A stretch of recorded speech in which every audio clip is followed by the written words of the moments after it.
Hello readers, our book is called No Room for a Mouse. Have you ever had someone come to stay at your house and all of a sudden the house is full, the bedrooms are full, there seems to be no more room? Well, this poor mouse called Sneaky, who's one of our characters, there was no room for him left in the house. Now this character doesn't talk.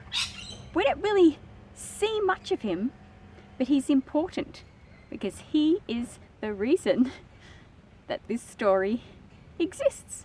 There is no room for a mouse. Our characters are Sneaky, his owner, Christopher, Christopher's mum, and also there is a whole host of other characters that arrive in this house that make it so hard for Sneaky to find some room.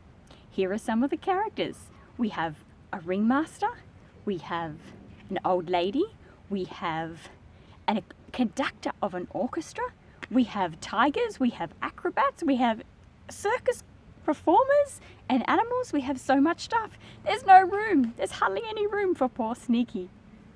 Let's learn about Sneaky's adventures and let's learn why there's no room for a mouse in this house. Hope you like this story. Should Sneaky drive around and find a new place to be, or should he live by the sea?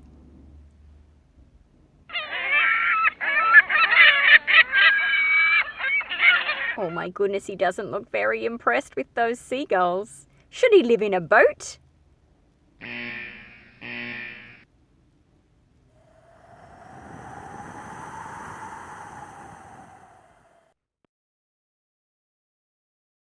Or should he live in a coat? Should he live in a hole in the wall?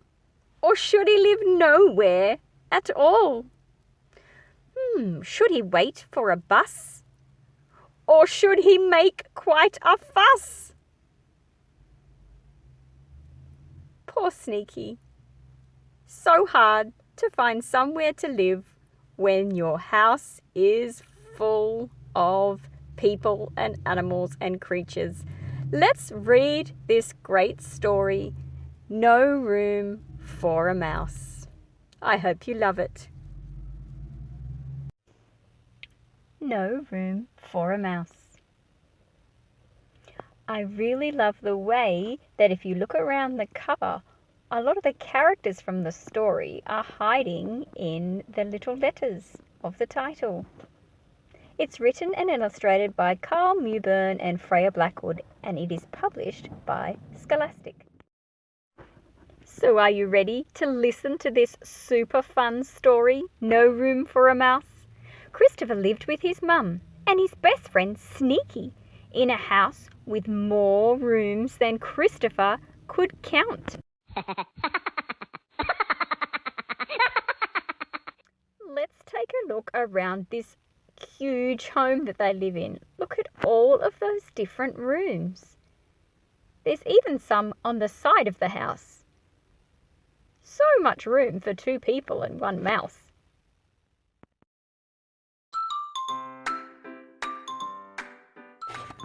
Why do we need so many rooms when there's just the 2 of us and Sneaky? Christopher asked. Some people have houses that are too big. Others have houses too small. Some have a house for each day of the week, and others have no house at all, his mother replied. Besides, one day I might decide to play the oboe. But if there's no music room, where would I go? Christopher didn't think his mum would ever play the oboe. She never had time to do anything fun because she was too busy working for the Pigeon Post, and her list of things to do grew longer every day. One day, Christopher and Sneaky saw Mrs. Fizzletum sitting on a park bench. But what a crinkled, crumpled Mrs. Fizzletum it was! She looked like she'd been whirled around in a tornado. Why are you sitting there? Mrs. Fizzletum, Christopher asked. This is my home now, Mrs. Fizzletum said. It's a little drafty and I miss my steam iron, but at least there are no windows to clean and the ceilings are lovely and high. Why don't you live in your house anymore? Christopher asked. I gave my plants too much food, Mrs. Fizzletum explained. Now my house is a jungle and a boa constrictor has swallowed my keys. You can live at my house, Christopher said. I'm sure my mum won't mind. So Mrs. Fizzletum moved into the sunroom and spent the day ironing rose petals and baking scones. Christopher's mother was too busy to notice. Sometimes she'd stop to smell the roses and discover a plate of oven-fresh scones. She couldn't remember baking them. Nevertheless, she'd cross it off her list of things to do.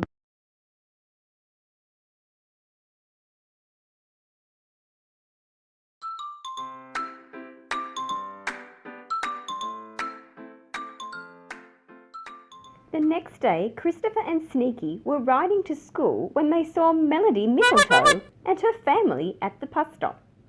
Aren't you coming to school? Christopher asked. Not today, Melody replied. If the right bus comes along, my family might catch it, and then they won't be here when I get back. Why don't they wait for you at home? Christopher asked. This is our home now, Melody said. It's not too bad. I miss having a bath and Mum misses her tumble dryer and Dad misses his tools, but we find lots of umbrellas. Why don't you live in your house? Christopher asked. I forgot to turn the taps off in the bath, said Melody. Now our house is an ocean and there are oysters growing in our beds. You can live in my house, Christopher said. We have a tumble dryer that's never tumbled and a workshop full of tools, and there's more than enough baths for everyone. I'm sure my mum and Mrs. Fizzletum won't mind.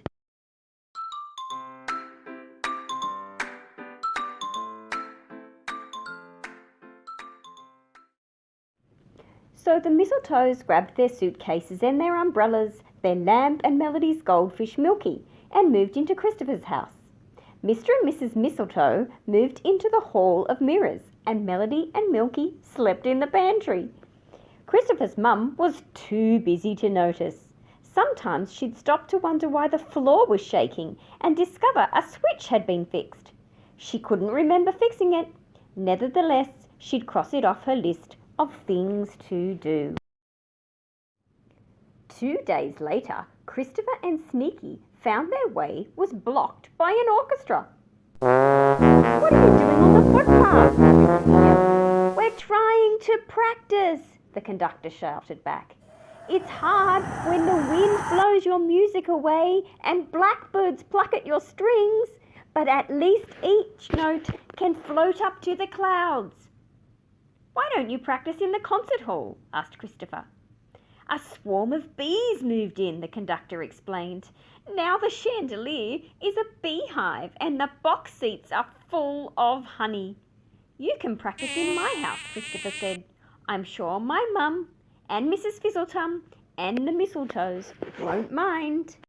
So Maestro Bambonium and his grand pandemonium gathered their suitcases, their laundry and their music and moved into Christopher's house. Christopher's mum was too busy to notice the violins getting tangled in the sewing room and the drummers banging in the belfry. Sometimes she'd discover a pile of freshly washed clothes. She couldn't remember doing the laundry, but she'd cross it off her list anyhow. A few days later, Christopher kicked his football over the back fence. When he went to fetch it, he found it balancing on the nose of a seal. Is this a circus? Christopher asked. Sort of, the ringmaster said. Why don't you perform in the big top? Christopher asked. This is our big top now, said the ringmaster. I do miss the sawdust and the acrobats sure miss their nets. But the tigers get lots of fresh air and we can build human pyramids as high as we dare. What's wrong with your big top? Christopher asked. An army of termites marched in, the ringmaster said. Now the big top is a termite mound and everything has been chewed to dust. You can perform in my house, Christopher said. I'm sure no one will mind. So, Ringmaster Fergus and the Sawdust Circus moved into Christopher's house. Christopher thought his mum was sure to notice the acrobats swinging from the chandeliers, the clowns clogging the bathtubs, the tigers on the roof, not to mention the orangutan under the sink. But she didn't. She was much too busy.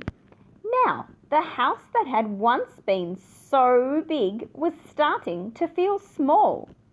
With Ringmaster Fergus and the Sawdust Circus, Maestro Bambonium and the Grand Pandemonium, Mr. and Mrs. Mistletoe, Melody and Milky, Mrs. Fizzletum and Christopher's mum, Christopher and Sneaky, all living together under the one roof.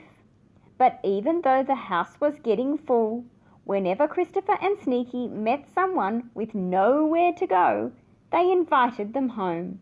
There was always room for one more. But one day, one more became one too many. Now I think we better have a look around this picture to see all the kinds of people in this house.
There was no room for Sneaky.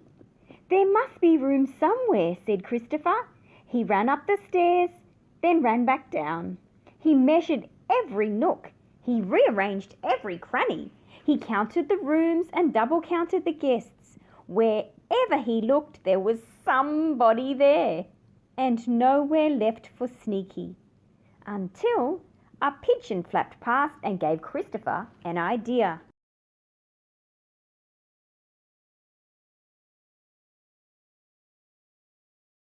Christopher's mum noticed at once that Christopher and Sneaky were missing.